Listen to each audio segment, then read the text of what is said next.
Enugu be the best in marriage. Quote me, I'm from Anambra. Enugu is the best in marriage. I'm telling women, if Enugu man be Enugu be the best. Even in my wildest dream. I love Enugu so much.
Afa osodieme bụ nwunye anyị nwanyị ka wepụtara anyị odogwu na agbọghọ bai wee na-ekene isuwan of ụmụ isu igwe sondewe obodo the latest igwe enwelu na Enugu steeti wee na-asị gị na ihe anyị mere anyị bụ imeri ya anyị bụ olo na Chukwu ga-emelu gị mmaji kwuru mmaji ọ nwanne dị na mba ka ewu nwunye nwanyị onye asị jide ka o ji bụ onye na-eme ihe dị mma so jide ka iji onye ọbụla anọtala ezigbo nwaanyị na-edowela isi ikwu ha ene ọ ga ihe ikwuru hapụ ịbụ ikwuo ọ na-avụ ụvụ okwu nwaanyị ahụ bụ ezigbo nwaanyị na ya ọ bụ nwaanyị wetara anyị lọk and ya lọk ọ wetara anyị banyere anyị ụlọ and onye na-abakwa ụlọ na-agakwa n'aha Jizọs.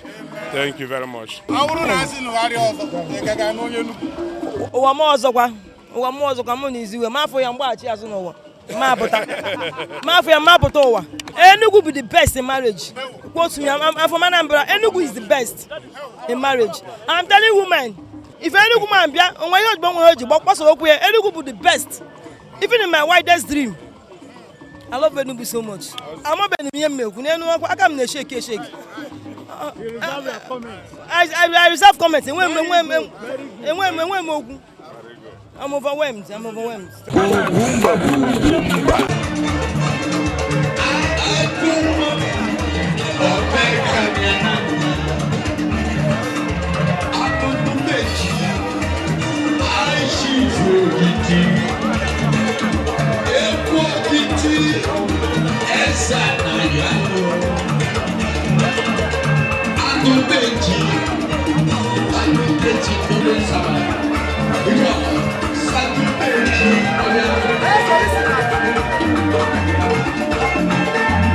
On the 1st of this month, Osodieme Motalambe Ejima woke na nwanyị.